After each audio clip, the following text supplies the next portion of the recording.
You're listening to the Patriot Nation Podcast.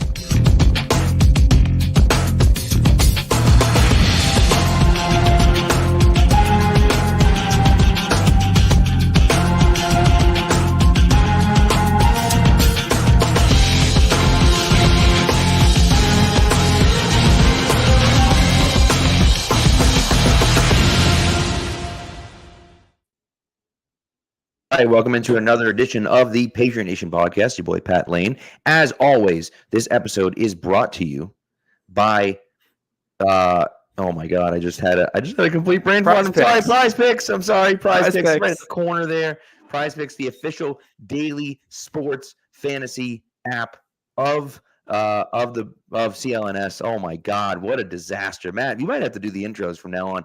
That was just terrible. That was terrible. That's how you know it's live, because like that would never be. If you're listening in podcast form, you're like, "What the hell was going on here?" We don't edit things out, man. This is just we let it fly, baby.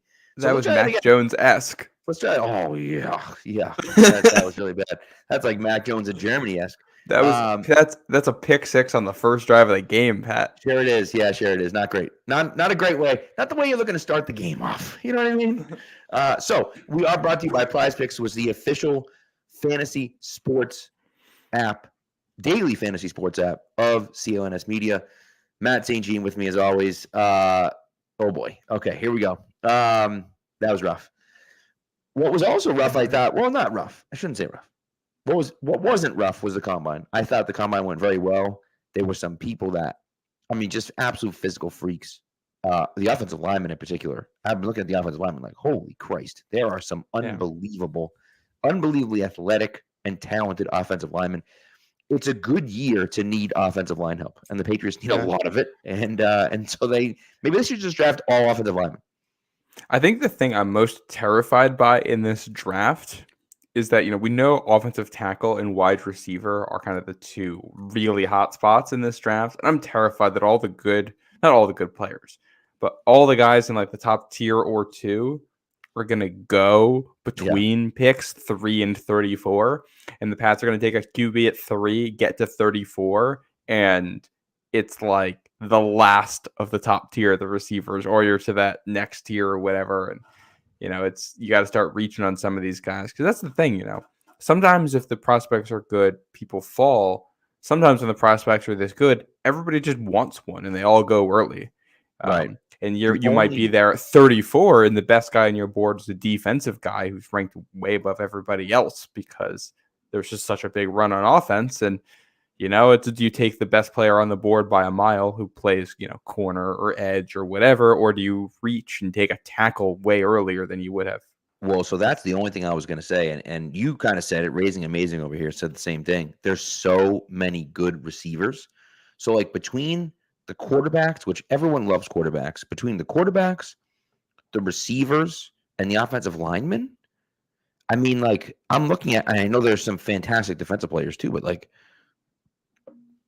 is it going to be weird to see like Kool-Aid McKinstry there at 34, Cooper Jazeen there at 34? Like, there's going to be some high-end talent on the defensive side of the ball there at 34. But then I also wonder too, like, well, with the receiver and the offensive line class being so deep, are people going to target defensive players because it's not as deep, right? Are they going to look at it and say, well, I can get a receiver in the third round. I can't get an elite corner in the third round, right? But I can get an elite corner now, and they've been pushed down the draft board. So in that mid-20 range, last year, that mid-20 range was all the wide receivers, right? Those wide receivers went like, 20 through 24 or something like that, right? Yeah, 4 or 5 in a row, right? So I wonder if we see that happen with corners, where it's like no one's taken a corner yet because there's so many good offensive linemen and wide receivers and quarterbacks. And now it's like, okay, no, we're just going to draft all of the corners right now because, like, holy crap, this guy would be a top 10 pick or whatever. You know what I mean? Yeah. Speaking of corners and wide receivers, one of my takeaways from this too, it's just 2 players. It's Xavier Worthy. I think he says Xavier, not Xavier, but I don't know for sure. Yeah, I'm not sure either. And Wiggins, the corner from Clemson. Yes. Both of these guys, very, very fast, very, very skinny. Those are 2 guys where I'm just curious to see where the NFL lands on them. Because those are guys, you put them in the NFL 10 years ago, and they might not get drafted before pick 40 because teams are going to look at that weight and say no shot. And now it's a different league. But, Worthy's a guy, he's got really good production, highly recruited coming out of high school. He's got John Ross speed. He's also 23 pounds lighter than John Ross was. Right. He's 10 pounds lighter than Devontae Smith. We've never seen a guy like that in the NFL. We have no idea how that translates. And I'm very curious, who it is that takes the risk on a guy like that. Because it is a risk, that's a boom bust type player. And the same goes for Wiggins on defense. Yep, I agree. Keegan, by the way, in the chat saying pick Ben Sinnott ice cream. I love Ben Sinnott. Hashtag Pat Lane mock draft target. We picked him in our first two mock drafts. That's true. You picked the two, right? And so I think I got him in like the 6th round too. That's not happening anymore. No, God, no. Xavier Leggett, people are talking about. Look, I look at it's a really good point about those two guys. They're just so fast. And the thing about the difference with Worthy and a guy like Tyquan, who Tyquan ran the, a 4.22 as well, right? But the difference with 4.28, I'm sorry. Or with 4.28 Christian Gonzalez. I'm getting them all mixed up. I don't remember. I know he was the fastest guy at the combine. I know that. Doesn't matter what he actually ran. He couldn't really run routes. Right now, Evan Lazar put out like his release package, which looked good. Turns out it isn't. But Worthy can actually run a route. Like he's experienced at running routes. He's not the best route runner in the draft, but he's good enough to be able to use the speed with the route running, and you can coach him up a little bit more. So I think that there's a little bit more to be said about him. But it's a good question. And Wiggins is another one. I mean, he's a corner, so I don't know if it matters quite as much. Obviously the speed matters clearly, right? But I don't know if if you need necessarily the quote unquote fastest corner, right? So, but we've seen small guys go. I mean, Jack Jones, the Patriots, and took a little bit later, but Jack Jones, Marcus Jones, two small guys the Patriots have invested in. Emmanuel Forbes went 16 overall last year, and he was Christian Gonzalez doesn't exactly have a ton of meat on the bone either. No, he's bigger than Emmanuel Forbes, but he's a skinny guy. Right. And so I don't think it just depends on how you play. What's your playing style look like? You know what I mean? And so are you willing to be physical and get up and bang with the guys down low? Yeah. And speaking of physicality, you mentioned Ben Sinnott in there. I look at tight ends, and I love Brock Bowers on tape. If I'm a team in the top 10, I don't know if I can justify picking him, because at least we'll see what he does at his pro day. But he's got good size. I'm not crazy worried about the size, but he isn't Gronk. We didn't test it all, and he's a guy. Tight athleticism, I think, is a little bit overrated at most spots. There's not a big difference between guys who are 70th percentile and 99th percentile in athleticism at the combine at the end of the day, because usually all of those guys are athletic, and at that point technique matters. Tight end is a position where we've seen athleticism really, really, really matter historically, and Bowers not testing. You don't know for sure what the athleticism is. He's average tight end size, and it's, if you're taking him in the top 10, you're basically paying him like a top 10, top 5 tight end in the league right away.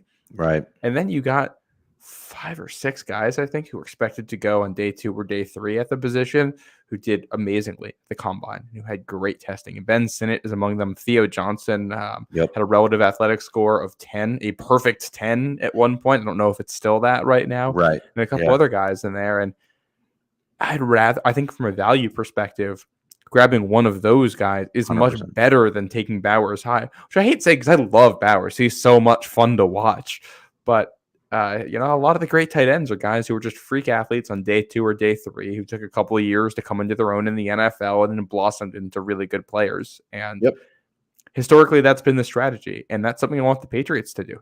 Tight end is a need for this team. And whether it's the 2nd round, 3rd round, 4th round, just grab one of those freak athletes, whichever one you like, whichever one you think fits your style the best, and see what happens with him. There's Yeah, a I couple agree. names there, and There are, and I think, like you said, to your point, just go after that physical freak. Go after that guy that can do things that other guys can't do.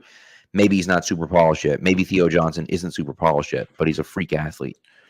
Get him out there and see what can happen, But Ben Sinnott's a guy that we both love. I mean, he's already whether it's Sennett's already polished, and then he had this crazy athletic testing that's like, yes, oh, didn't know he correct. had that. Well, then even like Jatavian Sanders, who I think is, has a chance to be good. He's I don't think he tested though. Did he test at He the did combine? some. I But don't know not if he did all of it, everything. right? I'm gonna pull up. It's for those who don't know. It's Kenneth Lee Platt. Yeah, I think it's Yeah, Math Bomb, right? Isn't he Math Bomb on Twitter? yeah. At MathBomb on Twitter, he does the relative athletic scores for players, which looks at their combine information and kind of puts all the numbers into one number. He was saying that it started.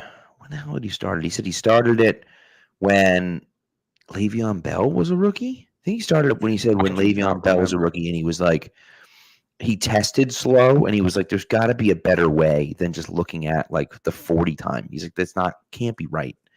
So I think that's when he came up with it, and he kills it every year, man. Kills it every year, and it's like one of those things that like he just created it, and everyone uses it. Like everyone uses it. It's kind of wild, Yeah, it's really. So Sanders did some testing. He didn't do the jumping. Okay.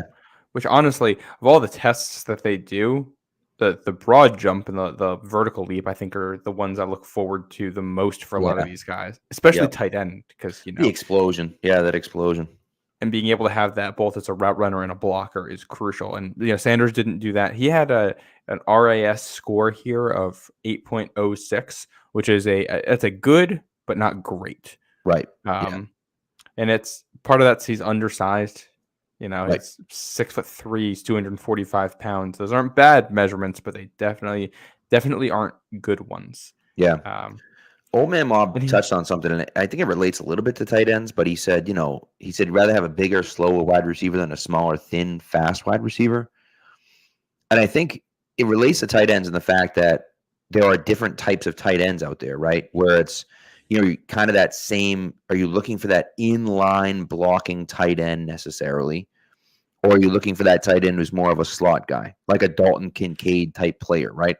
He's not a prototypical tight end. You're not going to ask him to line up, in line, but he's useful, right? He's a useful player. And I wonder, if we're heading more towards that, away from that inline blocking tight end and more towards that, route runner, flex out tight end. You look at what Mike Gesicki did last year, though, and you wonder if, that's the case. Well, Mike Gesicki, I think, just wasn't good. I think that was the issue there. What I look at when you mention that, so you look at the weights of the linebackers who are coming in. I believe there were only 2 linebackers above, I don't remember if it was 240 or 250 was the threshold, but there's no big linebackers essentially in this draft class. There's no big bodies coming into the NFL. And I look at what the Patriots just did. They're talking about Baker Mayfield or Jacoby Brissett at quarterback or Joe Flacco at quarterback. And, they want to invest in the offensive line. And you talk about the tight end position, you start to put it all together. And what I see is defenses getting lighter and the opportunity to just ram the ball down their throats with a really effective and powerful offensive line. This is something I touched on a couple of weeks ago, too, when looking at what AVP might do, is that if they don't see a quarterback who they think is, your immediate path forward, I think what you do is you take a look at what Michigan just did to win a national title, and you say, hey, we can run this type of offense where we're just going to run and run and run and run, and we're going to get bigger guys than anybody else has out there because we're prioritizing speed a lot now, and we're going to use that to set up the offense. Obviously easier to do in college when you can just recruit players, and it's a very different environment, and you got bigger strength advantages. But I do wonder if you can kind of zag when everybody else zigs there and go in the opposite direction. And I think everybody wants that quick tight end who can run routes and do everything. And if that means you can get a guy who can be a really powerful blocking tight end to dominate later in the draft, I think you take advantage of the fact that other teams might let you do that. The only problem that I have with that is that we tried that in 2020 and 2021. And, it's just not, it's difficult because the problem is that it's harder. It makes it more difficult to have consistent runs, have consistent drives because you want to pick up chunk plays. You want to be able to score.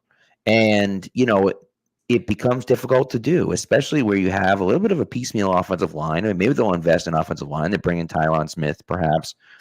You re-sign Mike Onwenu for whatever it costs. You hope Cole Strange is better than he was last year, and you hope City So develops a little bit. But, Tyron Smith hasn't been healthy. Played 17 games last 2 years combined. So, that's not great, And so, look, I don't necessarily hate that idea. I wonder if that's a feasible way to run a high functioning offense in the NFL. Now, is it something that you could do for a year when things aren't great? Maybe, yeah, but I don't know if you can ever get to be a top 10 offense in the NFL doing that. I don't see it. That's the problem I have. You have to have that game breaking ability at some point, and I don't think that type of offense gives you that. See, that I think the key to my argument here too is that I don't think it's a long-term strategy. I think it's a short-term one. I think it's what you do to get success while you figure out, the quarterback position or the receiver position or whatever it is. Because the other thing here, let's say it is a young quarterback. We all know how good Mac Jones looked as a rookie. Why? Because they could run the ball and then do play action, throw it over the heads of linebackers, or get your deep shots because you got the safety involved in the running game. If they are drafting a rookie and they want him to play, I think this point still stands because you can do this for a year or two, and maybe it works for longer than that. And maybe it's one of those, you go back to Tom Brady early on in his career. There was a whole lot of there's two different things that they did a lot of early in Tom Brady's career. The first one was your play action passing game to set up the easy shots. And the second thing was the spread offense at times to give the quarterback simple reads, both of which they did with Mac Jones as a rookie. I think these are tried and true things. And sometimes, that's what you need to make the strategy work. It's just better players. So you do enough to be a playoff team to be competitive while you don't have the players you want. And while you're doing that, you invest in players for the future so that, 5 years down the line, yeah, you can still do all that. But when you need to, you can go to other things too. Or those things can be very efficient because of how good your guys are. Right. It's an interesting point. And so I think there's a bunch of different ways you can do it. I think they do have some of the guys to be able to do that. We'll see. And you have a guy like Ramondre back there who can be a bell cow. We've seen that. And then you can bring in another guy to help him out. I think then that you can be successful doing that. So, we'll see. We'll see. I don't know how much I love the idea of it. But if it's something that they want to try for the short term, and again, I think from what it sounds like, if the Patriots are telling the truth, which who knows if they're telling the truth or not, and honestly, I kind of hope they're not telling the truth at this point on March 3rd. Although I will say, my dad mentioned this to me, and Red Auerbach, who is arguably the greatest GM in the history of sports, right? Had the famous thing with Dave Cowens, who's a Hall of Famer, right? Went to a Dave Cowens game. I think Celtics had the number 3 pick or the number 2. I don't remember exactly where they were. They weren't drafting number 1. Dave Cowens was considered to be the best college basketball player in the league. Going number 1, 100%. Everyone was like, this guy's legit. Auerbach goes to scout him, walks out of the game pissed. He's shaking his head Jesus, what just visibly upset. What the hell is this guy doing? This guy, come on, And so people are wait, Red doesn't like him? Maybe he doesn't? Okay, well, maybe we won't draft the number 1. So the Celtics draft him at 3 or wherever he gets taken in the set, and then of course he ends up in the Hall of Fame. Lenny Bias, the same thing. Now Lenny Bias, of course, tragic accident and died, at the night to get drafted. But the team that was drafting number 1, he said to them, "You better take Lenny Bias, or I'm taking him second." And so now he's playing mind games with them. Well, okay, but why would he tell us that if he really wants Len Bias?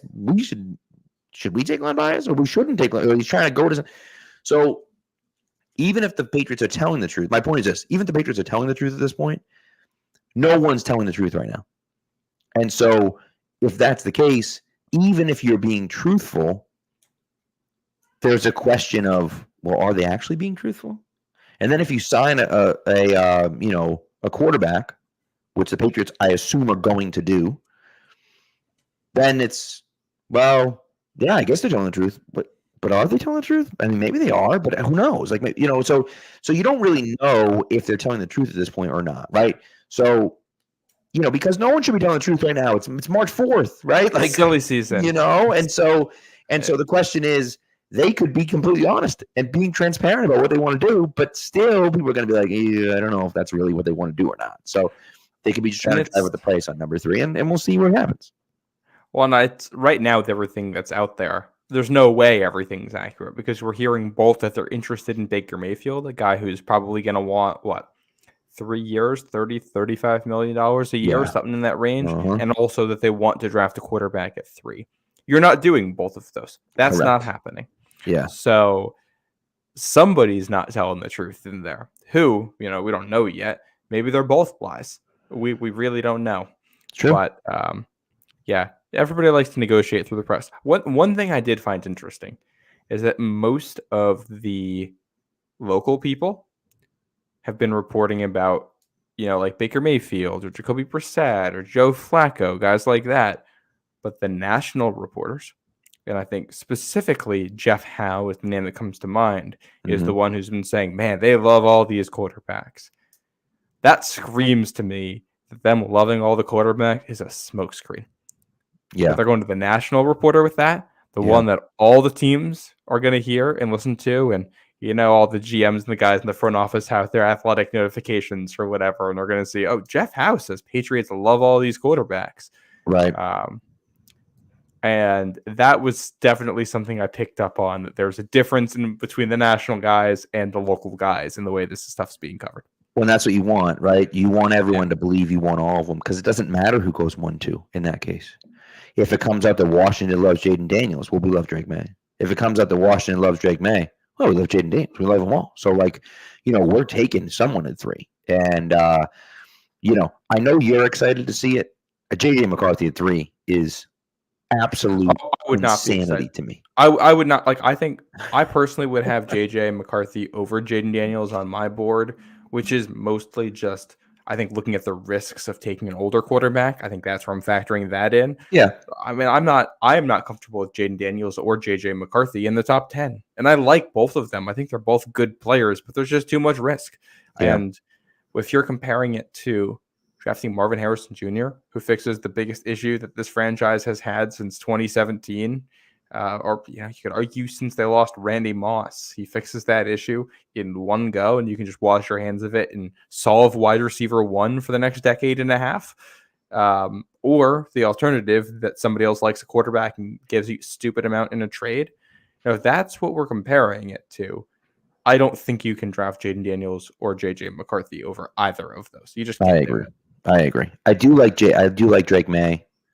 Drake May's kind of gotten into my QB2 spot. Yeah.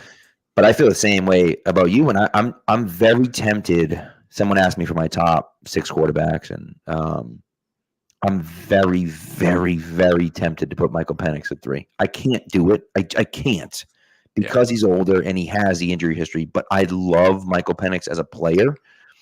And so the cost you can get Michael Penix at compared to the cost you're going to have to pay for Jaden Daniels and or J.J. McCarthy, I think I love that idea of being able to get him in the second round or even a little bit later in the second round and kind of go, to see what happens. And so I will see. Old Man Mob asked about the chances of the Pats taking 2 quarterbacks in the draft.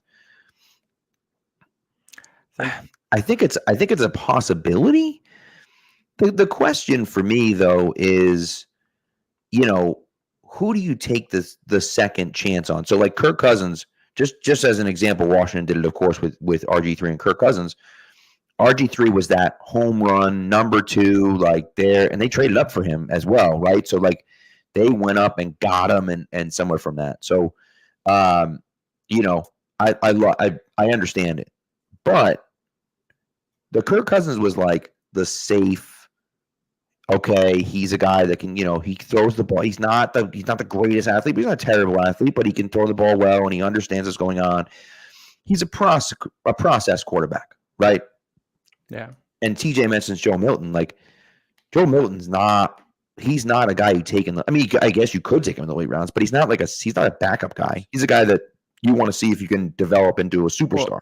Well, I think the fact that a guy with the arm of Joe Milton is solidly a day 3 pick tells you a lot of what you need to know about him as a prospect. And I say that as somebody as a Michigan fan who watched him play at Michigan and then watched him at Tennessee. He's got he might step into the NFL and immediately have the best arm in the NFL, and just the rest of it isn't there for him. I hope he develops it. I hope he makes it work. But Sam Hartman could be a guy like that. I mean, I don't know, but he looked awful. The Senior Bowl. But he looked beautiful. If we're being honest, I mean that's great point. That's a great point. The on-field play looked terrible. He looked great with his flow. The thing that's nice for Sam Hartman is that whenever this NFL dream dries up for him, he can be a male model the next day. But I know I don't hate the idea of taking 2 quarterbacks. I think the issue is it's going to depend a lot on how much you like the second guy and how many draft picks you have. If the Pats only make 7 picks in this draft, I don't think you use 2 picks on quarterback because they have so many other needs. You're only doing it if it's, you take Drake May or Jaden Daniels at 3 or whatever it ends up being, and you get to the 4th round and somehow Michael Penix is still on the board or Spencer Rattler is still on the board. And it's like, well, we still don't really need it, but he's so high above anybody else we have that we feel like we have to. Right. Unless it's that or extra picks, I'm just not that interested. Yeah, I agree. I'm kind of in the same boat. By the way, Brandon in the chat thinks that Daniels is far and away the second best QB. I will say because he's talked about watching LSU tape. I've been watching LSU tape for 2 years, and Jaden Daniels was a guy I had as a sleeper coming into this year. I liked what I saw, and he was fantastic this year. I'm just, it's a guy who's very skinny, who likes to run a lot, who doesn't protect his body, and he's an older quarterback. And those are 2 things that historically there are issues with when guys get to the NFL. Yep. And I like him. He seems like a great leader. He's got a very accurate touch on the ball. He's obviously a very good runner. He's very, very, very smart runner. But it's hard to figure out exactly how much of his improvement this year is a result of the supporting cast that he had, and you combine that with some of the other concerns, and it's all right. This is a guy I would take if the Patriots were at 12. Yeah, I wouldn't have an issue with that. Not at 3, not compared to some of the other guys. I do think he was probably the best quarterback in all of college football this past year. He earned it. Production wise, the Heisman, he earned it because I think Caleb Williams and Drake May. This is what complicates the discussion.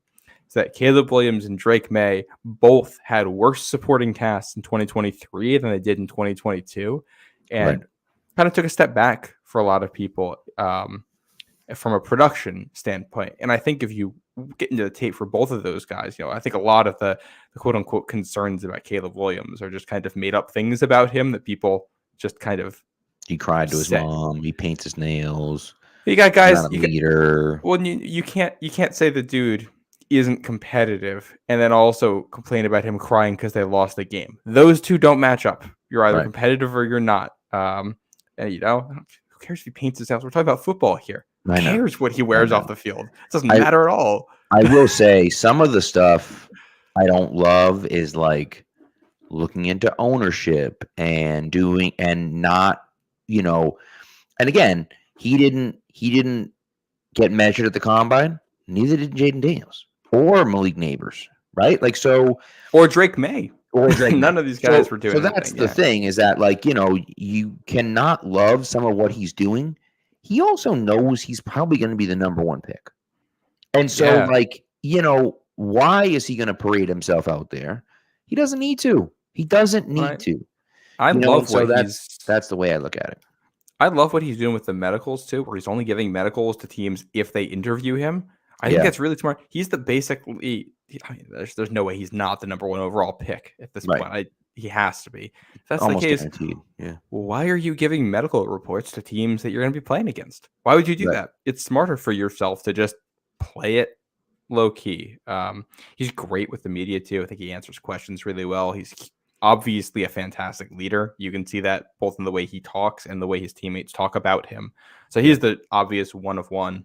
He's at the top. And then Drake May, I mean, you talk about the supporting cast he had this year. Like that's how people love Tez Walker. I mean, he was the best receiver on the UNC team, but even then, I think he was worse than Josh Downs was last year, and he was only there for half the season. And things were, and that offense is so poorly designed too. I mean, both USC and UNC. I was watching this tape. Like you're asking these quarterbacks to be Superman back there because none of these receivers can separate, and they're running the most basic concepts, and the offensive line can't block. And what are we doing out here? Like we're just. Right. And there's no answers for anything. And it was mind-boggling. And even with all of that, these guys were highly, highly productive. So no, I think those are your clear top two to me. I think it's those two, and then about a half tier down to where Jaden Daniels and JJ McCarthy are. And then I think Nix, Penix, and maybe Rattler, if you like him, can all be in that next tier. And a lot of that's just going to be, what flavor do you like? Right. Someone says, remember to vote tomorrow. Do you vote in New York tomorrow? I know Massachusetts, we vote tomorrow for primary. I don't know if that's true in New York. Well. I think we already did depending on which one. No, we had a special election recently. Oh, okay. This is like the presidential primary is tomorrow in Massachusetts. Thad says Drake May reminds him of a more athletic Mac Jones. I don't see it. He has a significantly. I fully agree with him on this. Really? I just think he has a better arm than Mac Jones. Well, he said more athletic. That's where you see it. I think in some ways Drake May is what Mac Jones would be if those weird trick plays he tries out of structure actually worked. If he had the athleticism to pull it off. That's what Drake May is like half the time out there. But I mean, he does. Isn't that a good thing? It's like Mac Jones if he were good. Well, yeah, this is why the first time I watched Drake May, I was so low on him because I felt like I'm watching Mac Jones again. But then you watch it again and you realize, oh, he's doing these things intentionally. He knows the limits of his own body and he knows how creative he can be and he can do this stuff.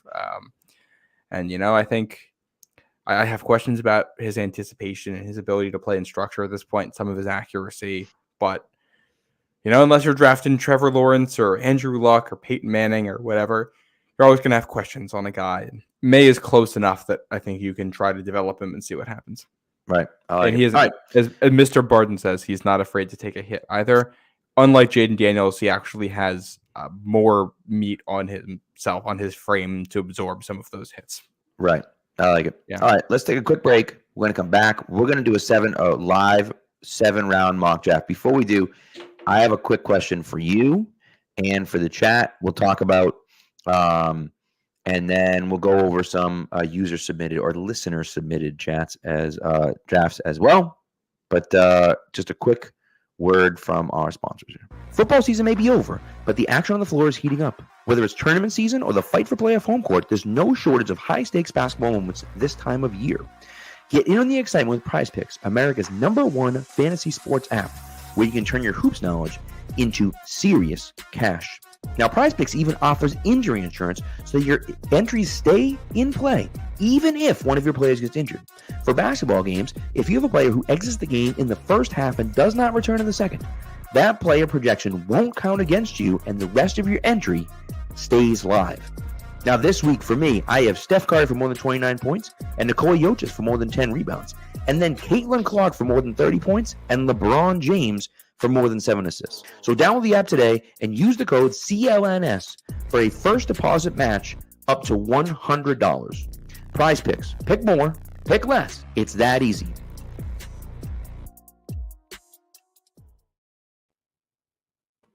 All right. So here's the question. I was talking to my buddy Chris, about this on Saturday. And I thought it was an interesting discussion. I thought he was insane at first. And then as he talked a little bit more, okay. He was saying, a number one quarterback is the most overrated position in the NFL. Was his argument. Now that's a little steep, okay? But here was his argument. Taking a quarterback in the top 5 is not as valuable as trading out and getting a whole crap ton back to move out of the top 5 and have someone else take a quarterback. And so at first, again, thought he was insane. I'm like, all right, but you need a quarterback, right? We all know you need a great quarterback. His argument was this, right? Think about the top 10 quarterbacks in the NFL right now. If we just roll down the list of the top 10 quarterbacks, whether it's, Lamar, Rodgers, Mahomes, Josh Allen, Justin Herbert, right? I don't know who else would be on that list. Burrow. You're throwing CJ Stroud in there? Sure, let's throw in CJ Stroud. Stafford, would Stafford make the top 10? Probably not, right? Okay. He wouldn't mind. I still like him. He's a gamer. Okay, that's fine. But fine. Throw all those top 10, even if you want to say Brock Purdy, put all those guys in there, right? I don't think Brock Purdy's in the top 10, but then fine. 2 questions. Number 1, how many championships those guys have? Right? Unless you have Patrick Mahomes, you're not winning multiple. None of those guys have more than 1 championship. Not one of them. Jalen Hurts, another good example. Jalen Hurts, yeah. Number 2, what were those guys taken? How many of those guys were the first quarterback taken in their draft? Matt Stafford was, right? Is Trevor Lawrence a top 10 quarterback in the NFL? I don't think so. He's on his good days, yes. So that's the thing. So hard to tell how many of those he has, and that's the problem. Now the thing is it the system? Is it the coaching? Is it the team around him? So his argument, of course, was that you need good quarterbacks, just like you need good players everywhere, right? But can you win? Are you more able to win with a great team and a quarterback that can make plays when it matters, right? Than you would be with a great quarterback with a team that's mediocre, right? And then the argument, well, what about the Chiefs this year? And I would say that Mahomes got carried a little bit by his defense this year. And he's Mahomes, right? I mean, Mahomes and Brady almost don't count in this argument. But Mahomes was drafted 10th overall, was not the first quarterback taken in his draft. Brady, of course, drafted 199. Clearly not the first quarterback taken in his draft. So, you look around the league at those top 10 guys. I mean, we just named a lot of them, right? Herbert wasn't the number 1 guy in his class, right? Herbert got taken, 4th? Mm-hmm. I think was he 5th overall or 6th? I think he was 6th overall, right? Because they took Tua. Miami took Tua over Burrow him. 1, 2 at 5, Herbert at 6, I think is how that went. So Herbert's the 3rd quarterback drafted that year, right? I was thinking he was 4th, but 3rd quarterback drafted that year. Okay. And so, again, Stafford goes 1-1, fine. But he doesn't, Stafford goes 1-1, sure. Mahomes, again, 2nd quarterback taken, right? There's no one between him and Mitch and him, yes, right? Mm-hmm. Lamar gets taken 32nd overall. 5th quarterback taken. Right? So you go down the line. Jalen Hurts in the 2nd round. So go down the line of all the quarterbacks taken and how many of them were taken in the top 5. How many times does a team trade up for a quarterback in the top 5 and have it work out? See, I think the thing that's tough there is you say top 5 because the 2 best quarterbacks in the AFC were both trade ups. They just weren't into the top 5. True. Yep. No, Mahomes that's true. And Josh Allen there. Mahomes and Josh Allen, right? Yep. I think I agree with the argument to an extent. Right. I think the issue is having a quarterback is almost your ticket to the dance. You are not tall enough to ride the championship contention, whatever, unless you have a quarterback who can win you games. That's kind of the bare minimum. So, true. You need to get there. The difference between a quarterback who's just over that threshold and who's like the 8th best quarterback in the NFL might not be that massive. Like, if you want to upgrade from the 15th best quarterback in the NFL to the 8th best quarterback in the NFL, I'm not sure how much that gets you. Although, in defense of that statement, that's kind of what the Rams did, upgrading from Jared Goff to Matthew Stafford, and it worked for them. Yeah. I think I don't know. It's tough because there's almost a nihilistic way to take this, which is that if you don't have a quarterback who's capable of being the greatest of all time, you might as well just not show up and play for the future. And that's obviously, I don't think anybody would be happy if we came on here and said Mahomes is still playing. All right, let's play for 2035 and that'll be our year. Yeah. You gotta try. So I think it's tough. I think the other part of this is that I like the idea of trading back, but you have to be in a position where a quarterback is available to even do that. And like I think, the Bears are very happy with the trade that they made, but then you look at the Cardinals, and for as good as Kyler Murray is, like, if you're Arizona and you've known how good CJ Stroud was going to be, like, I don't know if you handle things the way it is, and that pick ends up being way later in the first round. They also couldn't get out of that. They couldn't get out of that contract even if they wanted to. I mean, they'd be in a Broncos situation where they're $85 million. It softens the blow if you're able to get elite quarterback play on a rookie contract. Yeah, true. But yeah, no, I think it's one of those where quarterback is overrated at certain points. As long as your quarterback is tall enough to ride, then I think you're good. And maybe overrated is trying to upgrade within that tier if you're not getting to an elite guy. True. And I just think what I think for me, and I think overrated may not be the right word for it. It's the word he used, so that's why I used it. But I don't know if it's that necessarily the right word, and I'm not even sure if that's the word he really wanted to use. But yeah, I just think, to your point, if you have a guy that can get you there, if the quarterback is good, and if the rest of the team is good enough, the quarterback just has to make a few plays, right? But and the team then can't blow it at the end. I mean, it's. Brock Purdy at the end of the game, his right guard goes the wrong way, misses Chris Jones. Somehow they don't account for Chris Jones. And they have two guys wide open for a touchdown, and they miss them both. Right? And I think he should have held in there a half second longer and try to hit, what's his name on the whip route? Juwan Jennings. Thank you, Juwan Jennings. On the whip route for a touchdown, right? I think he's got to he's got to stay in there another half second and get rid of that ball. But either way, but again, he had Ayuk over the middle on the corner blitz from what's his name, 22. Jesus Christ, Trent McDuffie. Can't remember anyone's name tonight. I'm a mess tonight. But you get the idea here. Like, he's got to make some of those plays, and he didn't make those plays to win them the game.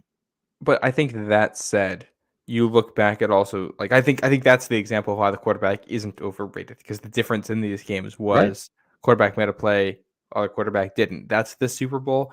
You go back, like, think about that first Chiefs 49ers Super Bowl.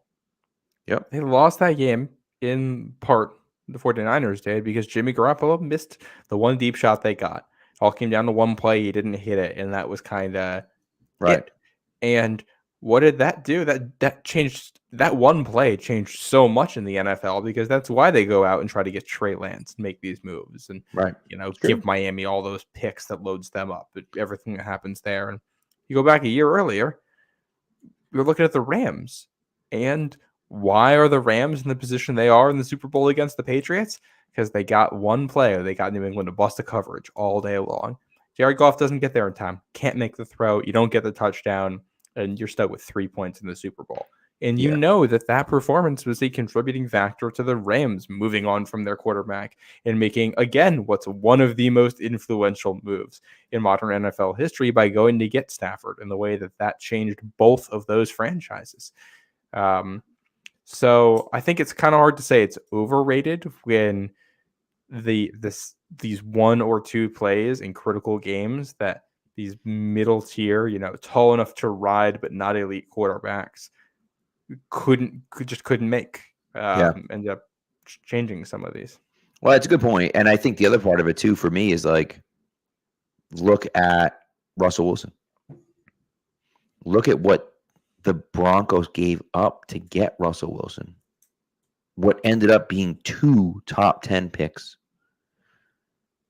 and a second round pick and some players. think there was to 2 get a second-round guy. picks in there. I think it It might be amounted two. to 4 top 50 picks. Yeah, you might be right. It might have been 2 second-round picks. I mean, just an absolute disaster, a disaster of a trade.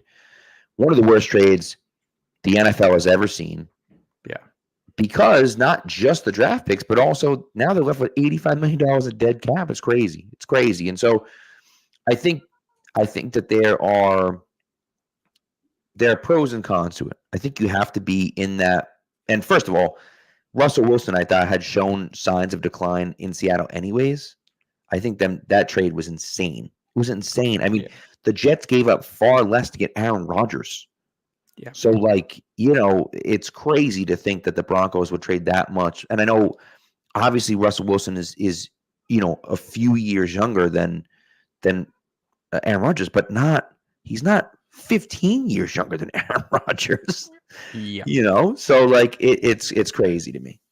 Well, and I think this is the key. Like, you have to be aggressive in looking for your quarterback, because not having one can alone be the difference between not only winning a Super Bowl or not, but as a GM, you keeping your job or not. True. So you have to be aggressive, but you have to do it while making the smart move. You know what though? I might disagree with that, because George Patton still has a job after making that trade. Oh, true. I said might be the difference. So you're right. Good point. Yeah. Good point. But why do the Patriots have the offensive coordinator they do this year?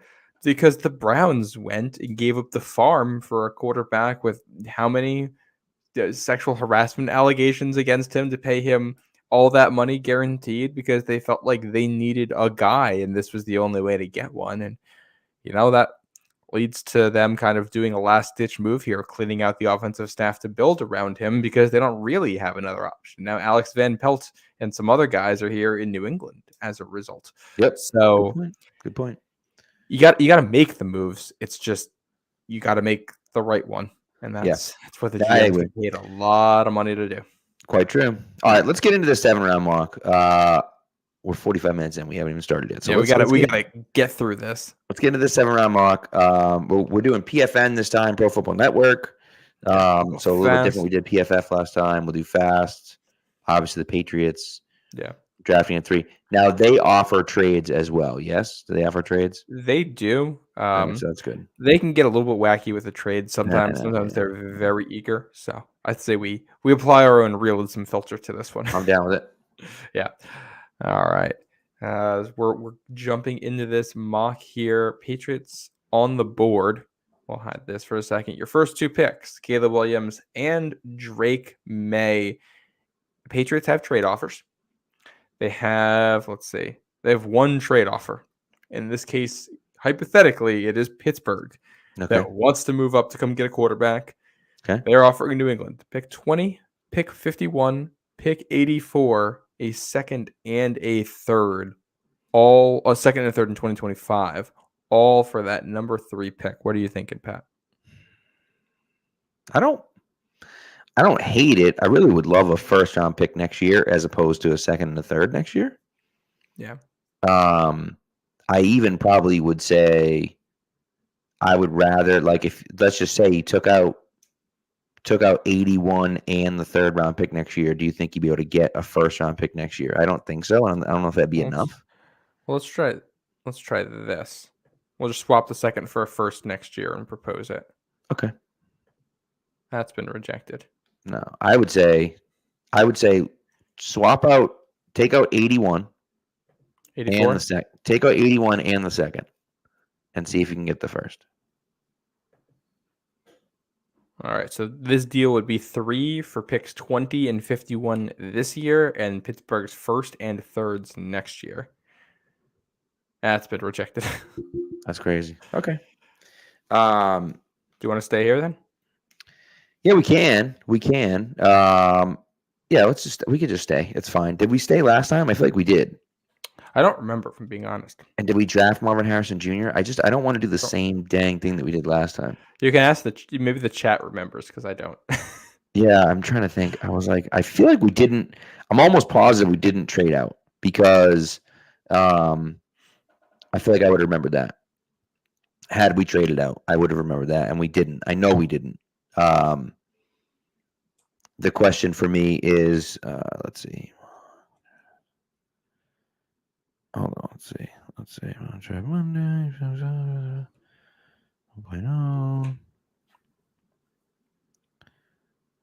Oh my God. Come on. What are we doing here?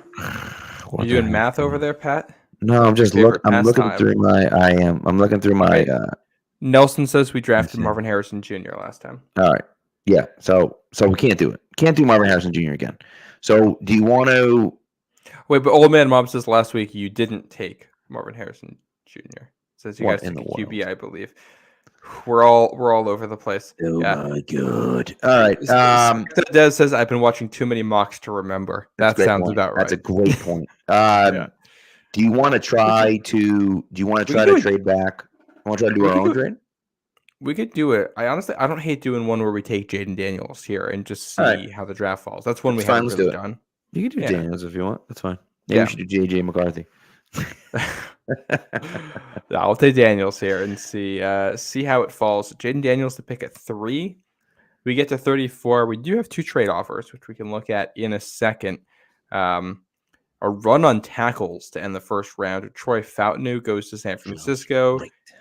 Tyler Guyton goes to Kansas City. And then the first pick of the second round, Kingsley Sumamatia, goes to Carolina. So yeah, some of the guys on the board here. Graham Barton, interior offensive lineman from Duke, is the best overall player. A.D. Mitchell from Texas. Jordan Morgan, offensive tackle from Arizona. Ladd McConkey, Xavier Worthy, Troy Franklin, Michael Penix, all guys on the board here when we're looking at offense. Okay. I like that. What are the trade offers? There are 2. We got one from New Orleans. They give us pick 45, so that's moving down 11 spots, and 2nd and 6th round picks in 2025. The other one is Jacksonville. Patriots give up 34 and 229, get pick 48, so you move back 14 spots and pick up a 6th rounder next year. Why the hell would we make the second trade? Well, you're getting 2 second round picks for the price of a 2nd and a 7th out of that one. Didn't you say a 6th round pick next year from them? Second. Oh, a second. Aha. Okay, never mind. Yeah. I kind of like the first one. I kind of just want to stay here, if I'm being honest. We can just stay if you want. It's fine with me. I mean, whatever you want to do, it's fine. Yeah. I feel like here, I think. We got to take Mitchell, right? Well, what I'm weighing here is that tackle is a need. And after Jordan Morgan, I think things kind of fall off here. You got the Yale guy. Not sure how long he's going to be on the board. You've got Patrick Paul. It gets a little bit rocky after Jordan Morgan. I think if you want to address this receiver, there's more depth. I like a lot of the guys here: A.D. Mitchell, Ladd McConkey, Xavier Worthy, Troy Franklin, Malachi Corley, all guys I like. Yeah, I think I'd rather have like Jordan Morgan and Xavier Legette than A.D. Mitchell and whatever tackle was left there. Yeah, see, I think, in my opinion, I would rather go A.D. Mitchell and a guy like Patrick Paul in the 3rd than taking, because Jordan Morgan to me is a right tackle, which is fine, but you just hopefully you've just signed Mike Onwenu to play right tackle for you. So now you're gonna draft a right tackle as well. I think it makes more sense to get Mitchell. Seems to be that like legit outside guy. Ran fast as hell at the combine. You know what I mean? Like, you might be confusing Jordan Morgan with somebody else because he has exclusively played left tackle. Has he? I don't know why I thought he was. I don't know what he was right tackle. Yeah. Well, listen. If you want to go with Jordan Morgan and take the tackle, we can take the tackle if you want. That's fine. And go from there. I also wonder before we make that move. Would you want to try to make a move back into the 2nd round before we make this move? You mean make a trade up from the 3rd round? Correct. We could try that. How far up do you want to come? Well, it's so I was thinking 68. Yep. I was thinking somewhere like in the late Move. 40s. That's going to be expensive. I know. But say we give 68 and a third round next year. I don't know if that's enough. Let's see. Should we try with like Jacksonville here? Yeah, let's try with Jacksonville. Didn't they already have an offer on the table? They did. They did.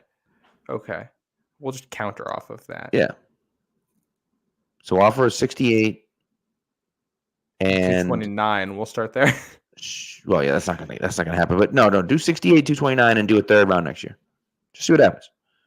I think this is gonna go through. That might be too much. But let's see. I don't think so. Accepted.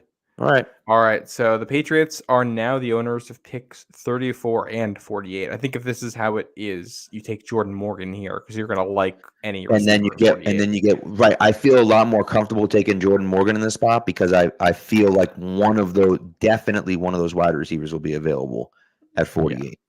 Yeah. So all right, let's do it. Jordan Morgan. We get to pick. Yeah, we'll hide this for now. Pick 48. Oh boy, the 3 picks before New England in this one, all receivers: Troy Franklin, Ladd McConkey, Jalen Polk. If we had gotten Ladd McConkey at 48, we would have been geniuses. Yeah, I would have been amazing. Can't believe it. So best on the board right now is Xavier Worthy. Michael Penix still there. I don't think we're drafting quarterback here. Zach Frazier, the center from West Virginia, is actually a guy I think they would like a lot, although that's not as much of a need. Go defense. Adisa Isaac here from Penn State. JT Sanders from Texas. The tight end is here. Malachi Corley, the wide receiver, is your second best wide receiver on the board. Roman Wilson is ranked at 66 in this board, and I feel like he ends up going higher than that. What are you thinking for receiver here? I know. I mean, listen, we all know that you love Roman Wilson, okay? Michigan guy over there. But, like, how can you not take Xavier Worthy? Like, Worthy, and to me, it almost seems unrealistic. Like, I feel like Worthy looked like a good player anyways, and he runs a 4.21. He's going to get drafted in the first round. Like, it seems as though he's going to get drafted in the first round. But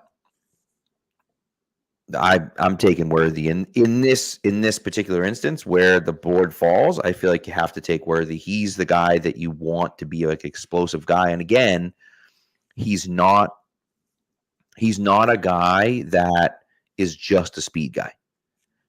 You know, so I think he's got some quickness to him. Yeah. All right.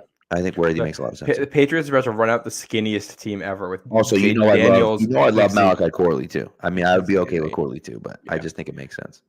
The Pats are going to run out Tyquan Thornton, Xavier Worthy, and Jaden Daniels and have the skinniest team. That's right, baby. That's right. We're going to run past everyone instead of through them. Yeah. All right. Pats on the board again at 104. You have 2 offensive tackles, Delmar Glaze and Blake Fisher taken right before them, and then the defensive tackle Mason Smith from LSU. So Johnny Wilson at pick 100 to the Bills is really interesting. Jakeem Bell at pick 99 to the Rams is interesting. Mm-hmm. Oh my goodness, Ben Sinnott to the Chiefs at 95. That's just straight up rude. That feels like a war. That's got to be a war crime. Yeah. Do you even imagine? Do you even imagine? That's wild. So some of the guys on the board here, Cade Stover, tight end from Ohio State, is the highest on this board right here.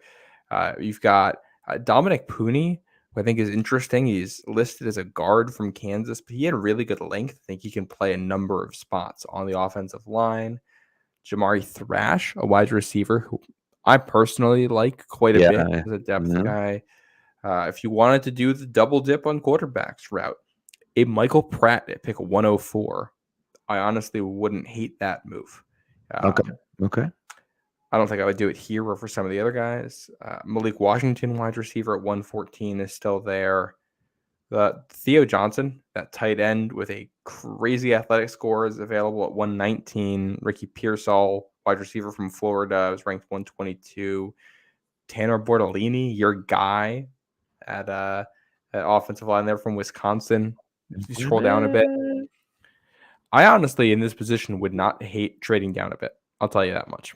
Yeah, I agree with you. There's no one that like really, really sticks out for me. So, what do we got?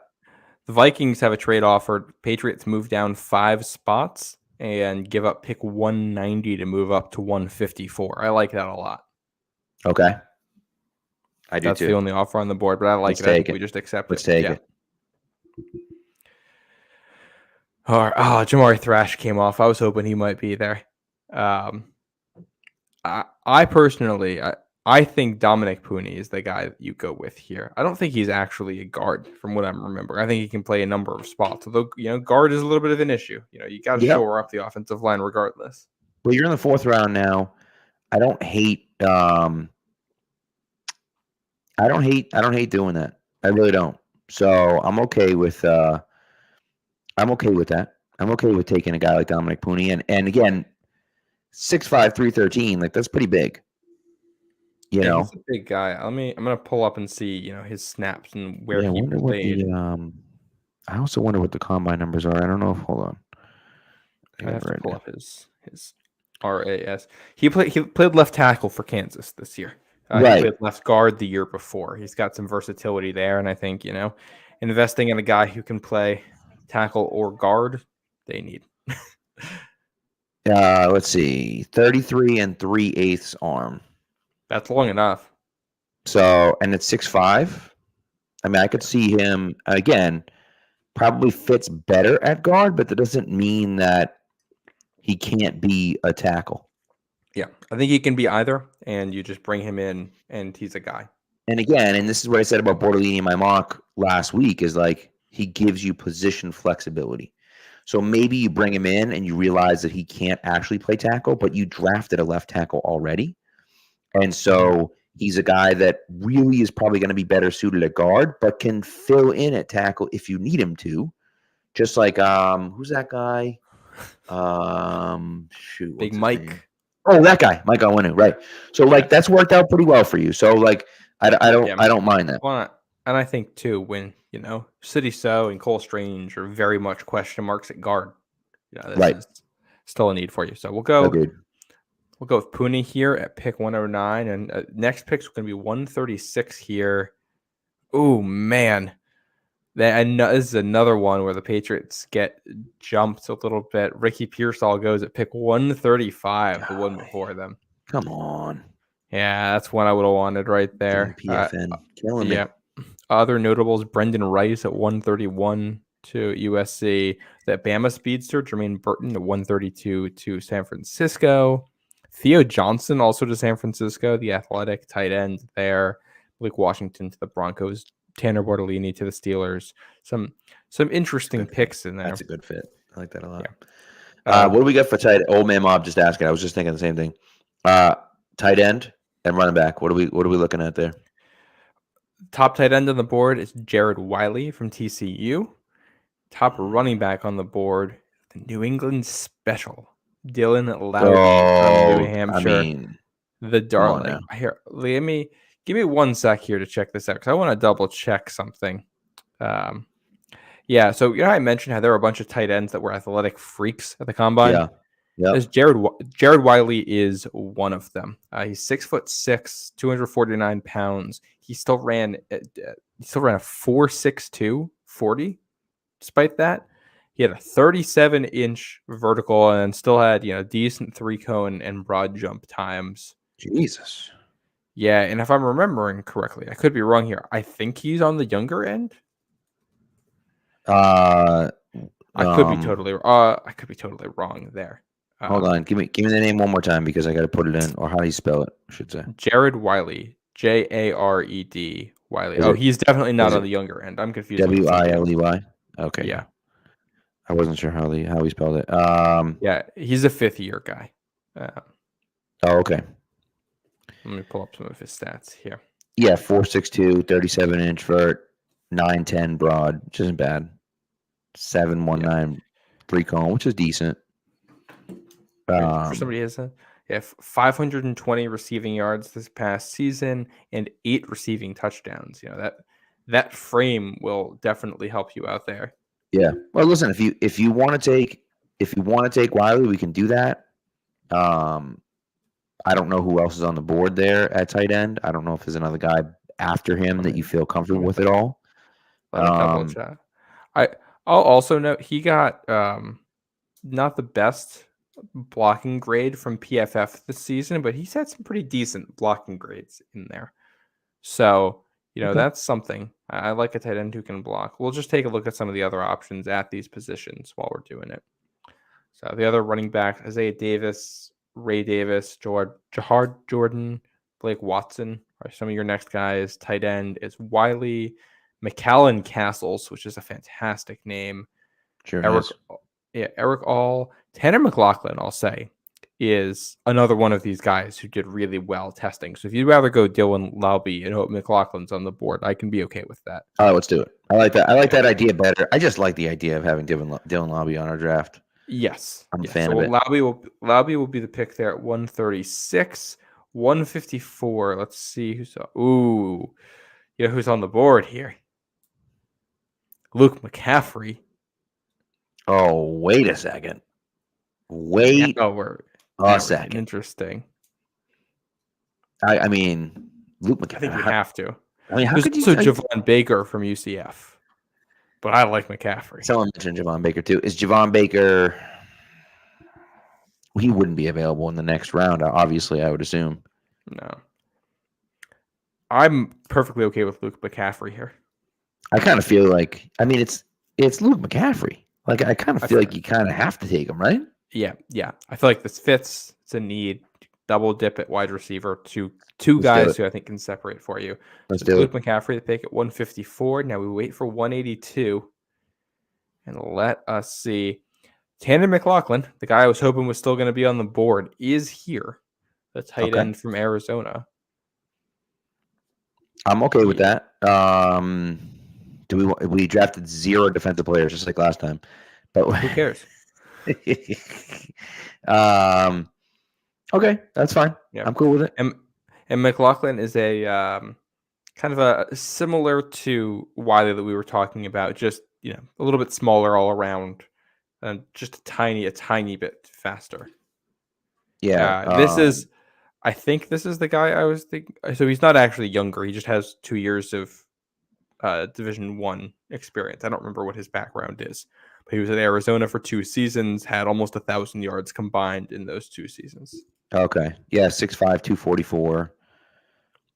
Another 4'6", 140, 35-inch vert, 9'9" broad jump. Didn't run any of the other drills, but I'm okay with it. I'm all right with it. Let's do it. 6'5", 244 is big enough for me. So yeah, and especially at this point in the draft, I'm down for it. All right. The Patriots grab him in the 180s. Is that it? The draft. I think we're out of picks. All we got. We're gonna have a 7th round pick because we traded it. Didn't we trade 7th round pick? Is that what we did? We did. That's when we moved up. Trey Knox ended up being the last pick there. So the whole draft for New England. We'll run through it again. At pick 3, quarterback Jaden Daniels from LSU. At pick 34, offensive tackle Jordan Morgan from Arizona. At pick 48, with a trade up, Xavier Worthy, wide receiver from Texas. Pick 109 with a trade down, Dominic Pooney from Kansas, offensive lineman. Pick 136, Dylan Laube, running back from New Hampshire. Pick 154, you acquired it in that trade back earlier, Luke McCaffrey from Rice, the wide receiver. And you wrap up at 182 with Tanner McLaughlin. That's I like it. I don't know how much I love it because you did give up a 3rd round pick next year. You didn't pick up any future picks, but and again, I don't know if like realistically that would happen. I also don't think that specific trade up would happen. Like we made the trade up before any of the guys were taken. That specific trade up wouldn't happen from the Patriots side, I don't think, in that situation. You know what I mean? Like I think McConkey keeps dropping and they move up 3 spots above where they were and take McConkey instead of taking a guy like Worthy. You know what I mean? And I like Worthy, but McConkey, I think, is a guy. I think he's going to be really good. Actually, do you know who I saw him compared to somewhere recently? Was Antonio Brown. Yeah, I saw someone write that too, which I thought was interesting because people think that he's a slot guy, and he's not a slot guy. He's an outside receiver. He's just that quick. He can Yeah. play anywhere. He can get off jams. Right. He's a guy. Honestly, wouldn't super shock me to see him jump into like your first round conversation, depending on how this goes. I agree. Yeah. All right. Do we want to run through a couple of user submitted mocks before we? Yeah. By the way, Old Man Mob says, "Watch the 49ers go out to Rice, McCaffrey, and Gore in the draft." That'd be incredible. That would be really good. That would be fun. Would love that for the bit. All right. You guys sent us in some mocks. I think we got all of them. If we didn't, harass me online somewhere, and we'll make sure it's included next week. Yes. Someone harass DM. Pat. Harass Pat. Don't harass me. That's a good point. That's a great point. Yeah. Just harass me. That'll be fun. Do we want me to run through these real quick? Yeah, let's do it. All right. We'll start with Old Man Mob. He's got 2 here. His first, Marvin Harrison Jr. at 3, Darius Robinson at pick 34, Spencer Rattler at 68, Christian Jones at 104, Zion Tapula Fatui at 150, the edge from Washington, 168, Aeneas Smith, wide receiver from Texas A&M, Jared Wiley at 182, Dylan Laube at 190, and Zion Nelson at 229. Old Man Mob's second mock that he sent in, because he had to get in 2 of them. He's got a trade back. They get JJ McCarthy at pick 12, Kingsley Sumamatia at pick 34, Will Shipley at pick 68, the running back from Clemson, Cade Stover, tight end from Ohio State at 81, Michael Hall, the defensive tackle from Ohio State at 104, Brendan Rice at 136, Andrew Coker, offensive tackle from TCU at 182, Taj Washington, wide receiver from USC at 190, and Brevin Span-Ford, tight end from Minnesota at 229. And in this one, you pick up 2 future picks from Denver, first and second rounders. What are your thoughts on these, Pat? I gotta tell you, Spectre does the same thing. I agree with him. I like the second one better than the first one. First one's not bad, but my goodness. And Old Man Mom did say last week we talked about not drafting the same players, and I'm not sure we did a bad job of looking at. I got to go back and find which one is which. But we talked about not drafting the same players, and Old Man Mob did that where he mixed it up and drafted different players. I like the second one a lot. Again, JJ McCarthy at 12. I don't know how good JJ McCarthy is going to be, but you move out, you pick up a first and a second next year. You take a swing at quarterback. You draft a very good offensive lineman at 34, potential game-breaking running back at 68, a solid tight end. We'll see what happens with Rice and Washington as your wide receivers, but at least you take a chance on a few guys like that. And both USC guys, which is interesting.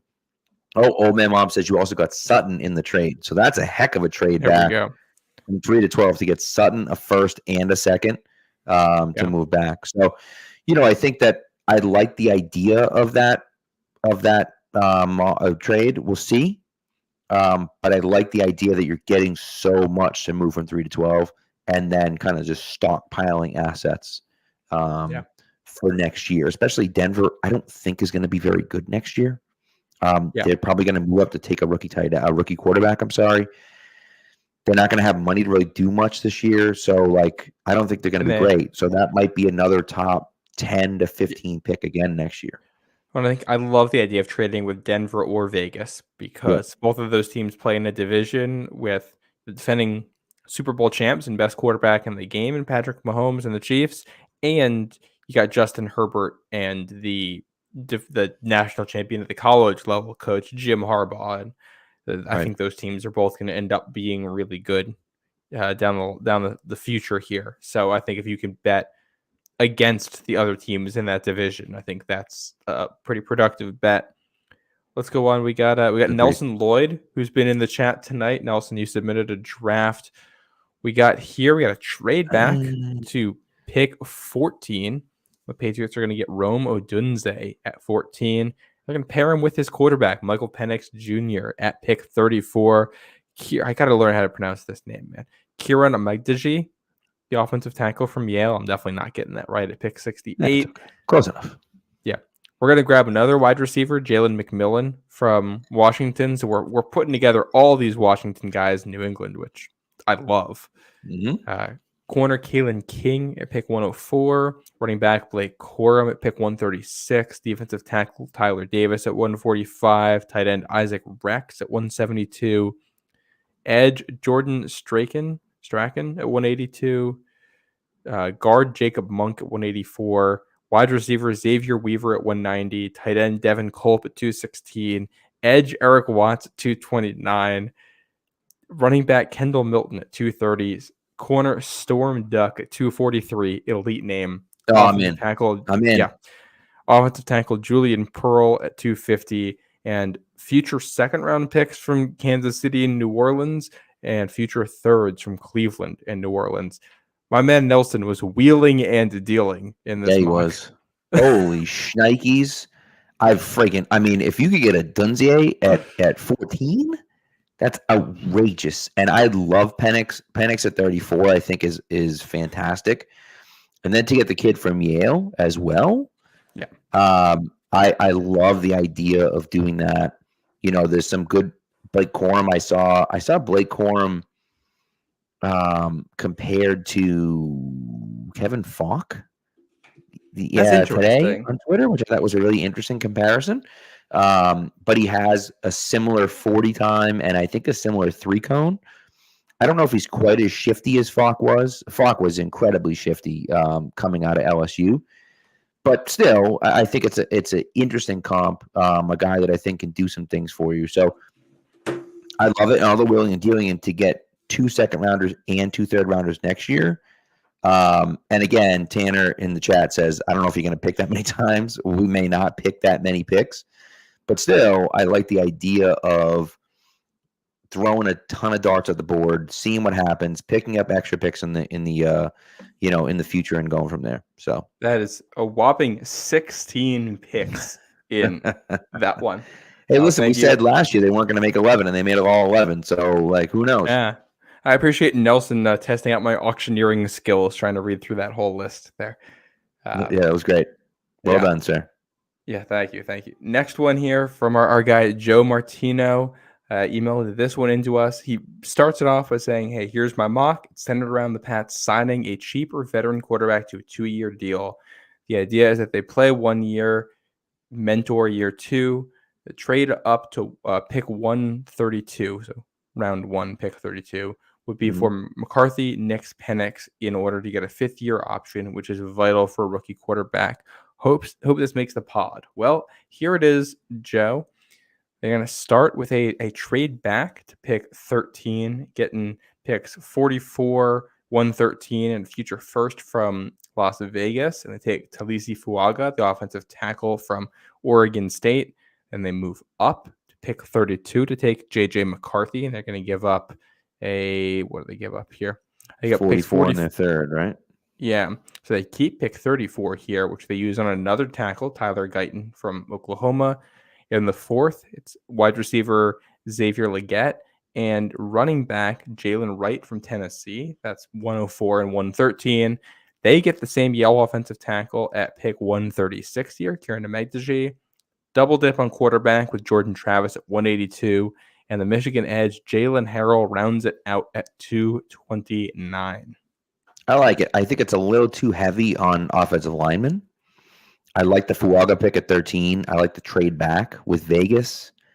I even like the move up to get McCarthy at 32. Guyton, I think, is a little bit overkill at 34, though I'll tell you, man, he's so good. Like, he has a chance to be really good. So I wouldn't necessarily hate it. I just feel like if you sign Michael Williams to this big contract to be your right tackle, to then take 2 tackles is tough. Now, if you don't sign Mike Owen to be your right tackle, well, then I wouldn't hate that, right? So, but we've already, invested into that. I feel like you kind of have to take a wide receiver in that spot. And Leggett, I think I like Leggett. He's got some question marks for me, but I like Leggett. Jalen Light's just so flipping fast. He is. And Jordan Travis is a nice. It's an interesting dart throw in the 6th round. I don't know if he'll ever be the guy in the NFL. I don't know if he'll ever get to that starting role. but he's got some fascinating traits that I think could warrant a draft pick in later rounds. Yeah, I will say I think this is probably one too many. The offensive linemen, in particular, I don't think the Yale guys there at pick 136. But I do, and I think I like Fuaga. I'm not sure if he's a Patriots fit. I don't think you're taking Fuaga if you re-sign Mike Onwenu. So if Joe's prediction here is that Onwenu is not staying, I think the Fuaga pick makes a lot more sense. I don't know if Guyton will be there at 34, but if he is, I think you get really good value, and you might be able to set your tackle spots for a while here, and that's good. And you play for the future a little bit at wide receiver, which I don't hate. I think there is a lot to like, and I do like coming up to pick 32. I just don't think there's any world in which JJ McCarthy is there at pick 32. I think that's at this point you're probably right. Now again, this may have been submitted earlier in the week before the combine testing. What I don't understand. And help me understand it. Yeah. I feel like he didn't go to the combine and blow people out of the water. I think he went from a second round pick to like a top 10 pick. I don't understand it. I think where JJ McCarthy blew people out of the water was with his actual size. When you watch JJ McCarthy, he looks like a guy who's 6 feet, 6'1", and maybe 205 pounds. And he comes in, 10, 15 pounds heavier than that, and with an extra inch or two. And I think that helped him. He wasn't, the numbers you see on the roster aren't really inflated. He really is that big. And I think having some of that weight in particular for a quarterback is big, just to absorb the hits. I also think some of what we saw was not JJ McCarthy moving up the boards of NFL teams, but the media finding out where NFL teams have him ranked. That's true. I think that's part of it, because this is where they get to hear a little bit more, and you can hear what all the teams are saying. And I think if I were to grade JJ McCarthy, I'd give him a second round grade. If you give a quarterback a second round grade, that means they're probably going somewhere between picks 10 and 25 if there's quarterback needy teams in there that are scheme fits for the guy in question, because it's a quarterback and they're going to get moved up. So fair. If he's there at 32, I love the value, and I would love the value higher than that. I had done a mock back in January with the Patriots taking him at 19, and that is something that I would like for New England, depending on how things go before that. But I think higher than that is a bit much for me. Yeah, I like it. Yeah. All right. We got. By the way, a few thanks in the chat. A few people now sending Old Man Mob, saying thanks for reading. I mean, thank you guys for submitting them. It's great. And a lot of really good ideas, a lot of really good picks. And so keep them coming, for our Monday shows. We like the out of the box thinking too, because it's easy to get stuck into, what it is that you like to see. And right. And I think that in here.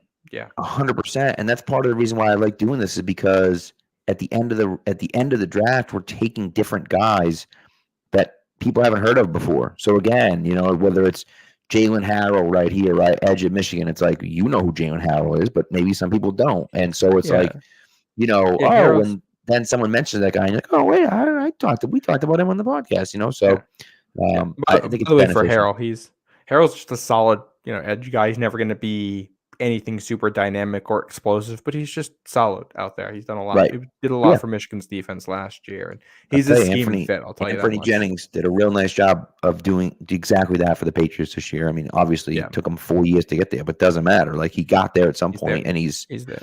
Not necessarily explosive pass rusher, but played a really important role for the Patriots, I think. Yep. All right, we got a couple more mocks to get through here. We're going to go to Thaddeus Skywalker. Love Thad. There's a bunch of trades in here, and I could have screenshotted it, but I didn't want to try to fit that in. So I'm just going to read what we got here. It's got the Patriots trading back to 6 and still getting Marvin Harrison Jr., which, by the way, I think it was Lance Zierlein put out a mock today that had Neighbors as the first receiver off the board, and Marvin Harrison Jr. falling to 5 with the Chargers, which I think is terrifying to give Justin Herbert a guy like Marvin Harrison Jr. I don't like that. Yeah. And Lance Zierlein's very plugged in, and he's been pretty insistent that NFL teams are not unanimous in Marvin Harrison Jr. being the guy at receiver. Yeah. So worth putting that out there. Thad had the Patriots taking Tyler Guyton at 34. So we got that same pick here in back-to-back mocks. JT Sanders at pick 68. Adisa Isaac at 109, the edge from Penn State. I really like that. He's the guy across from Chop Robinson in that defense on that front. He's speedy. He's been really solid for them. I think that's a fit. Jalen Wright. We got another Jalen Wright pick in here at 136. Tyke Smith, the safety from Georgia at 174. Joe Milton at 184. Carlton Johnson, the corner from Fresno State at 196. Fabian Lovett, the offensive lineman from Florida State at 219. And Trevor Keegan, offensive lineman from Michigan at 229. I'm going to be honest. There's some names in there that I just do not know, and I'm going to have to research. Yeah, me too. But that's okay. And again, that's why I like doing this. I like the top of the draft. I mean, if you could trade back and get Marvin Harrison Jr., I mean, like, come on, that's incredible. And so I like the idea of that. Obviously, then Tyler Guyton, we already talked about him at 34, and then Jatavian Sanders, and then getting an edge player at 109. I think you're getting some really, really solid value there from a bunch of different positions. You're adding another safety. You're adding another corner. You're adding, again, an offensive lineman there at the end. So I like the idea of that trade quite a bit. And again, I don't know of that draft. I'm sorry, quite a bit. I don't know exactly what it all looks like. Of course, you're taking a complete shot in the dark at Joe Milton. We already talked about him. Like, probably going to suck in the NFL. But, like, sure, if somehow he can figure it out, like, holy crap, Yeah, and when you here's the thing. I'm not necessarily in love with taking a day 3 quarterback this year with how they are. But if you're picking up extra picks and you want to, use an extra pick on one of those guys, I feel a lot better about it. All right, we got 2 from our guy Tim. I'm gonna go with our first one here. And he sent in 2 in part because he thinks this first one is a bit unrealistic, but he wanted to put it in there anyway. Patriots trade back twice, actually. I think. No, or am I misreading this? I think twice, right? I thought it was twice. I'm reading that correctly. I'm not 100% sure. Anyway, they end up at pick 16, and they get Jaden Daniels at pick 16. If you can trade back and get Jaden Daniels at 16, I'm ecstatic about it. There's a little bit more wheeling and dealing in here. They end up at pick 25. They're going to get Brian Thomas, the wide receiver from LSU there. Then they're going to pick at 36, and they're going to get A.D. Mitchell there, the wide receiver from Texas. Got Blake Fisher, tackle from Notre Dame at 68. Corner Chris Abrams-Drain at 91 from Mizzou. Matt Goncalves, not tight end, tackle from Pittsburgh at 101. Running back from Florida State, Trey Benson at 136. Edge defender from Clemson, Xavier Thomas at 139. And at 229, they wrap it up with Trey Knox, the tight end. I mean, just the top 4 of this draft is incredible. Yeah, incredible. So I'm trying to follow the picks that he made. So he traded 1 for 337, 139 and a second round pick next year. Then he traded 5. No, I'm sorry. He traded 3 for 5, 37, 139 and a second round pick next year. Then he traded 5, 104 and a 6th round pick next year for 25, 88, 91 and a 1st, 2nd, and 3rd next year. Then he traded 25, 88, and 182 for 16 to go up and get Jaden Daniels. Then he went back to 25 by trading 37 and a 3rd round pick next year for 25 to take Brian Thomas. Then he traded 34 for 36 and 101. So it's a million trades. It's a ton of different trades, but like those are my favorite kinds of trades. Belichick used to do crap like this all the time where he'd like trade one pick and then trade that pick and then turn that pick into something else. And then, and so is it a little unrealistic, but like probably, but the fact that you pick up 2 second-round picks next year and a first-round pick next year, and we end up trading that third-round pick next year, but still, you pick up all these extra picks, and you still have a pick at 34 because you traded pick 37. I mean, like, I love it. I love the idea of doing that. Again, I don't know if how realistic it is, and Tim said that, but, like, I love it. Yeah, and Tim's got a second one here in case that one wasn't realistic enough. has a small trade back here with the Giants at the top. You get Rome Odunze at pick 6, JJ McCarthy at pick 34, Blake Fisher again at 68, Tez Walker at pick 70. That I believe, they picked that up with the trade back. Same tackle from Pittsburgh at 104.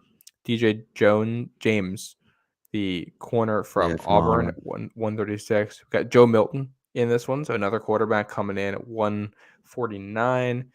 Edge defender Braden McGregor from Michigan at 182. Chase McClellan, halfback from Bama at 204. Tanner McLaughlin, tight end from Arizona at 244.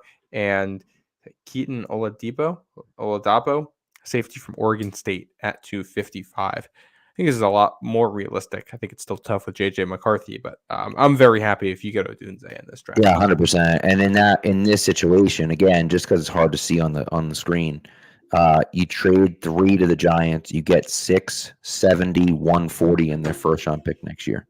Mm-hmm. That's a haul to move back a few spots and pick up. If you're thinking wide receiver at 3, if you're looking at it saying, we don't want to take a quarterback at 3, we want to take a wide receiver, but you're able to get a 3rd round pick this year, a 5th round pick this year, and a 1st round pick next year, it's a no brainer to me. And you still get Rome, who, in my opinion, is if he's not the 2nd best wide receiver, he's awfully close to the 2nd best wide receiver. Any 3 of these top wide receivers, I think, are legitimate wide receiver 1 players. Yeah, did you see Odunze staying late on his 3 I loved it. Combine? I loved it. I loved it so much. If that was a designed thing to get people in, I bought it. He can win an Oscar with that performance. I'm in. Yeah, I love it. I love that energy from him. I agree. We got 2 more to wrap this up, I believe, from Ashton. Yep. That were sent in. First one, we also got Odunze at pick 8. Pair him with Michael Penix, his quarterback, at pick 34. Patrick Paul, offensive tackle from Houston at 43. Rook Orohoro, defensive tackle from Clemson at 68. Ben Sinnott, podcast legend Ben Sinnott at 79. Blake Fisher at 106, Luke McCaffrey at 136, Tommy Eichenberg, linebacker from Ohio State at 182, Josh Proctor, safety from Ohio State at 183, Jahar Jordan, running back from Louisville at 190, and Josh DeBerry, great name, corner from Texas A&M at 229. I like that. We're starting to see some themes here. We've seen Blake Fisher a couple times in here. We picked Luke McCaffrey. Yep. I think I'm not the biggest Michael Penix fan on the planet, but if you can pair him with any of his wide receivers and you're taking him in the 2nd, I can get on board with that. Yeah. Yeah. Basically, at this point, any of these quarterbacks, these 2nd-tier quarterbacks, and I don't know if I'd put Spencer Rattler in that spot, but if you're telling me you can draft Michael Penix or Bo Nix in the 2nd round at 34, I'm in. And in this situation, I think in whatever situation you're doing that in, you're trading back, getting a number 1 wide receiver, and picking up probably a 1st round pick next year. I'm 100% in on that because you're getting an early pick next year. You're taking a shot at a quarterback on day 2, and you're also getting a what appears to be, or what could be, a number 1 wide receiver at the top of the 1st round. And I love the idea of doing that. Yeah, I like it. And I like the Eichenberg and Proctor duo from Ohio State on defense late. I think that's a nice gamble to take. There's some good stuff there from both of those guys. All right, last mock we're doing here. 2nd one from Ashton. We got somehow, impossibly, a trade back, and the Patriots get Drake May anyway at pick 6. Pick 34, it's Jordan Morgan. At pick 39, it's Lad Antonio Brown McConkey. At pick 68, it's Michael Hall, defensive tackle from Ohio State. At 104, it's Delmar Glaze, offensive tackle from Maryland. Another really fantastic name. Sure is. That's fun. Mm-hmm. Jacob Cowing, wide receiver from Arizona. How many people would get? He'd have to get. Well, I guess 69 is already strange, but imagine how many people would get a Glaze. Come on. I mean, that would be. That's great. Yeah. Blake Watson, Memphis running back at 182.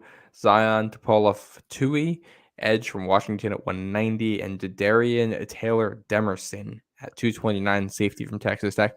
So some of these 6th, 7th round guys, I have not gone into the tape on. I'm going to be completely honest with everybody, which I gotta get deeper into this. But if you can land May, Morgan, and McConkey, that's fantastic. This is it. This is the winner right here. If we come away with Drake May, Jordan Morgan, Ladd McConkey, and Jacob Cowing, come on, dude. Come on. Yeah, that would be incredible.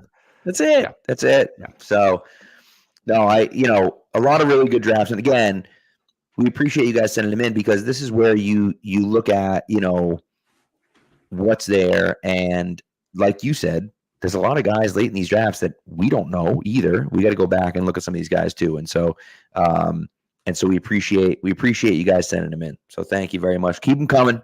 Coming. Monday nights we'll be doing this. Next Monday night I probably will not be in, but you never know. I'm bringing my stuff with me, so I might be in, but we'll see. Yeah, things get next week. Things get busy for both of us too. Outside of free agency, rough week to have things going on. So we'll have content for you though. Okay. Yeah, it's all right. But yes, and DJ Daniel says that he talks about Rattler's mental toughness and how he's overcome a ton of things with people basically hating him ever since QB1, which is totally true. And it's fair to say that. Yeah. I think there's a lot of people that don't like him, but he has a chance, I think. I think there's the mental toughness on the field, too. I mean, that dude got beaten up behind the South Carolina offensive line and just came out alive on the other side. So I don't know if he's good, but I do think there's something to be said for a guy who can play through it anyway, especially if you're looking for, just a guy at quarterback to hold you over until you find the guy. I think a guy who can withstand pressure and not break mentally is a good to have. Agreed. All right, that's what we got. Thank you, everyone. We appreciate you. Keep them coming. And we'll be back Thursday night.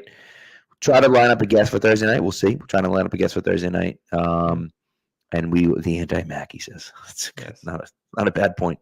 But we'll try to line up a guest for Thursday night. We'll have a few things to talk about. Hopefully by then, maybe the Patriots will have signed someone. Maybe they won't. We'll see. If they can sign a few of their guys. They supposedly have offered contracts to both Kendrick Bourne and Kyle Duggar. Doesn't mean that that's going to happen, but they have offered them contracts. Whether they sign them or not, we'll see. They might be waiting to free agency. I don't know. And I would add a note on this. I wouldn't read too much in any direction about who they may or may not offer contracts to right now. Right. One, because we're never going to know the full picture. And Correct. there are probably guys who've been offered things that aren't reported because it just doesn't get reported. That's also very true. Yep. And the other part is that it is not abnormal at all, especially for the Patriots in this process, to have an internal valuation of a player and say, hey, we want you to, feel respected. We'll let you go hit the market. You go see what's out there. Then come back to us once you have your offers, and we'll see about matching. And, that's how Julian Edelman stayed in New England. People forget he tested the market. And I want to say Devin McCourty did briefly at one point in there. I think he hit the market and then came back. So, that's something that New England does. That's their MO in this whole thing. And that's something that happens all around the league. So just because guys at free agency doesn't mean the Patriots don't want them back, aren't trying to get them back, aren't competitive with their offers. And there's going to be a lot of discussions, a lot of people throwing stuff into the press and trying to negotiate that way too. So it's good best point. Not, especially for guys who are role players, it's best not to read into anything until we're 3, 4, 5 days into free agency, really, because I agree with you. I definitely agree with you.